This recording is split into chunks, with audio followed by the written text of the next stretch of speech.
अस्सलाम वालेकुम डॉक्टर्स। हम प्रीवियस वीडियो में डिस्कस कर रहे थे हीमोप्टोसिस को। आज उसी को कंटिन्यू करते हुए आज की वीडियो में हम सीखेंगे इन्वेस्टिगेशन किस तरह कर सकते हैं हीमोप्टोसिस की। इसमें फ़र्स्ट ऑफ ऑल हमारे पास है एक्सरेज चेस्ट का एक्सरे करवाना है। May be show pneumonia, chronic lung disease, atelectasis, cavity lesions and alveolar opacities due to alveolar haemorrhage, tuberculosis, bronchogenic carcinoma and pulmonary infarction. ये फ्यू कंडीशन हैं जिनको हम चेस्ट एक्सरे के थ्रू हम diagnose कर सकते हैं। ठीक है। देन हमारे पास है sensitivity of chest x-ray in diagnosing the haemoptysis is less than 50%। क्या कह रहा है कि एक्सरेज जो है उसके थ्रू हीमोप्टोसिस को डायग्नोज करना, उसकी सेंसिटिविटी 50% से लेस है। ठीक है।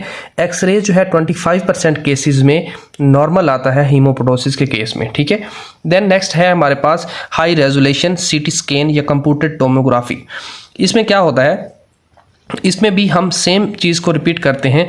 जैसा कि CT scan can identify the bleeding site in 63 to 100%। CT scan जो है वो आइडेंटिफाई कर सकता है ब्लीडिंग की लोकेशन को 63 to 100% of the patient with hemoptosis and has ability to uncover potential underlying cause of the bleeding। ठीक है। इसके अंदर एक पोटेंशियल है जो कि अंडरलाइंग काज जो है ब्लीडिंग की उसको रिवील कर सकता है या दिखा सकता है, such as bronchiectasis, pulmonary infection and lung cancer. ठीक है। इन कंडीशन में हाई रेजोल्यूशन सीटी स्कैन हम परफॉर्म करवा सकते हैं। बीइंग सुपीरियर टू ब्रोंकोस्कोपी से ज़्यादा या सुपीरियर इन दिस रिस्पेक्ट। ठीक है। कह रहा है कि इन कंडीशन के अंदर हम ब्रोंकोस्कोपी से ज़्यादा प्रेफर करते हैं हाई रेजोल्यूशन सीटी को। ठीक है। सीटी also has the advantage of showing distal Airways beyond the bronchoscope. ठीक है। अभी इसमें क्या कह रहा है, कहता है कि CT scan have more ability, कि इसके अंदर ज़्यादा एबिलिटी होती है कि ये डिस्टल एंड जो होते हैं एयरवेज की उनको भी दिखा सकता है, जो कि ब्रोंकोस्कोपी है वो उसको प्रॉपरली डिस्टल एंड्स को प्रॉपरली नहीं दिखा सकती। ठीक है।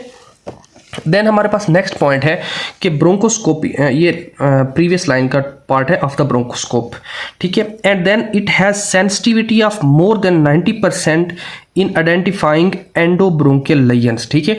हमारे पास सीटी स्कैन जो है वो 90% केसेस के अंदर आइडेंटिफाई कर सकता है एंडोब्रोंकियल लीजन्स को। ठीक है।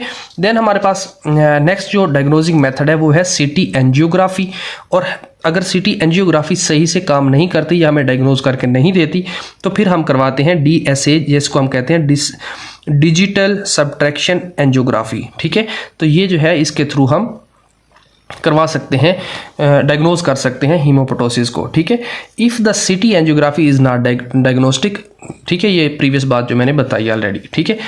देन ब्रोंकोस्कोपी क्या होती है, ये एक ऐसी टेक्निक होती है जिसके अंदर कैमरा डाला जाता है हमारे रिस्पिरेटरी ट्रैक के अंदर और वहाँ से देखा जाता है inner side of the Airways को कि किस तरह एयरवेज प्रॉपर हैं या नहीं है। ठीक है।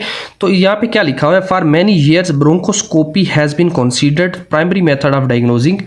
ठीक है। Primary method of the diagnosis, एक सिंपल सी लाइन है, एंड लोकलाइजिंग हीमोप्टोसिस। ठीक है। Especially in massive हीमोप्टोसिस।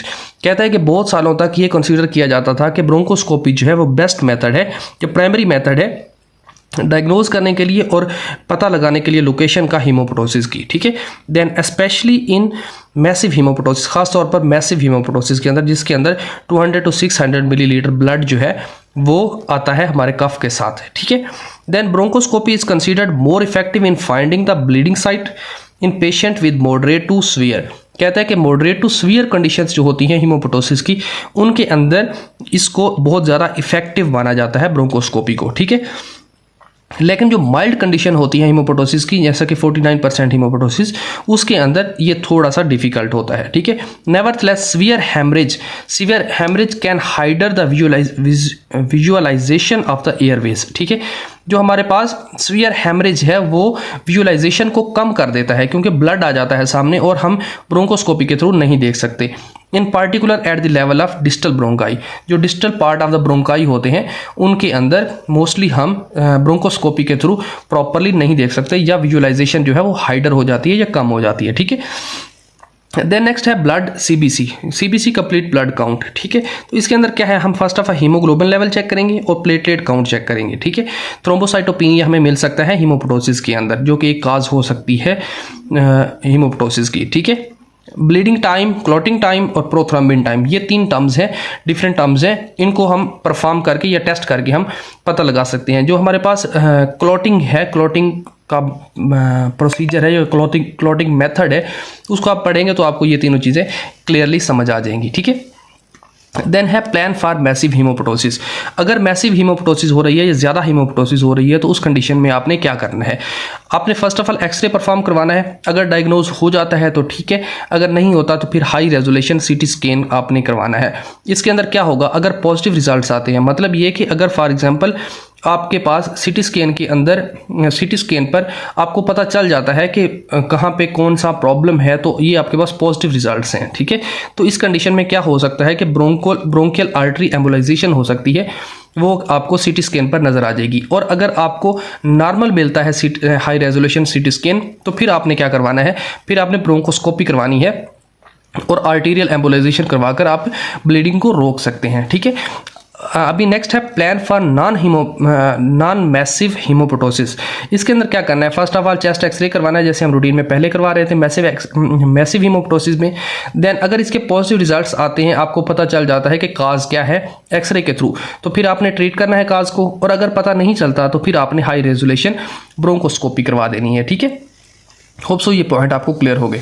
देन हमारे पास यहाँ पे एक टर्म और ऐड हो रही है हीमोप्टोसिस के साथ, उसको हम कहते हैं हिमैटिमेसिस, ठीक है।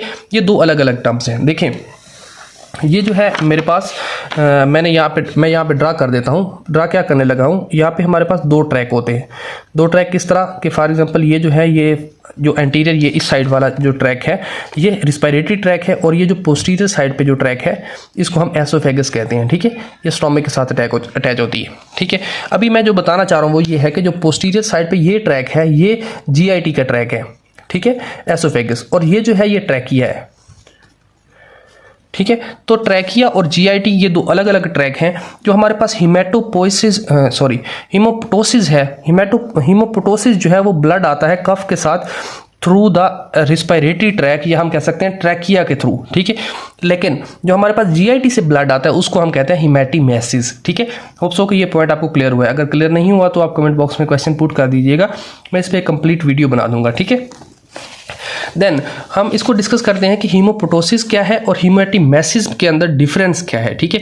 जो हीमोप्टोसिस है, मैंने बताया कि कफ प्रोसीड्स द हेमरेज, कफ के थ्रू ब्लड आता है, जबकि हमारे पास हिमैटिमेसिस जो है वो nausea vomiting precedes the blood, ठीक है। जो हमारे पास उल्टी आती है या वोमिटिंग आती है उसके अंदर ब्लड आएगा, तो हम उसको कहेंगे दिस इज अ हिमैटिमेसिस, ठीक है। Then blood frothy from admixture with airs, blood के साथ एयर्स मिक्स होंगी, जबकि इसके अंदर एयर मिक्स नहीं होंगी, ठीक है, जनरली एयरलेस। हीमोप्टोसिस की बात करें तो इसके अंदर स्पूटम जो है वो रेड कलर के अंदर आएगा क्योंकि उसके अंदर ब्लड शामिल है। बट हिमैटिमेसिस के अंदर रेड नहीं आएगा, इसके अंदर आएगा डार्क रेड या ब्राउन।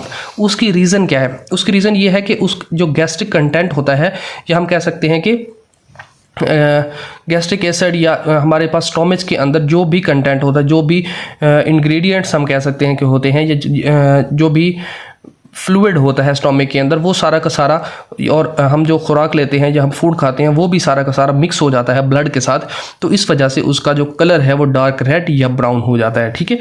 बट स्पूटम जो है इसके अंदर उसका कलर रेड ही रहेगा क्योंकि उसके अंदर ब्लड, जस्ट ब्लड है, और इसके अंदर गैस्ट्रिक कंटेंट भी है और ब्लड भी है, ठीक है।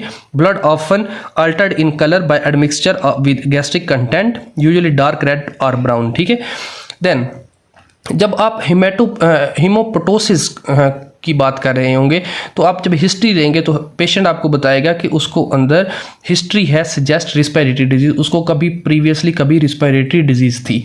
बट जब हिमैटिमेसिस की बात करेंगे और जब हिस्ट्री लेंगे तो वो कहेगा कि मुझे पहले एक शिकायत रहती है या कंप्लेन है कि मैं खुराक को प्रॉपरली डाइजेस्ट नहीं कर पाता हूँ, इंडाइजेशन रहती है मुझे, ठीक है।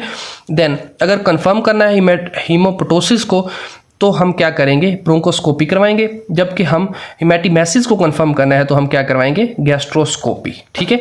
तो ये एक सिंपल सा कंसेप्ट था। नेक्स्ट वीडियो में हम इंशाल्लाह डिफरेंशियल डायग्नोसिस को की फ्यू डिफरेंशियल डायग्नोसिस हैं उनको डिस्कस कर लेंगे और इसके अलावा जो हम ट्रीटमेंट की बात कर लेंगे। ठीक है, होप सो कि आज का लेक्चर आपको समझ आया। अगर आपके पास कोई कंसेप्ट क्लियर नहीं है और कोई क्वेश्चन है तो आप कमेंट बॉक्स में पुट कर दें। Hope so I will answer you as soon as possible. Thank you doctors, be happy, Allah हाफिज़।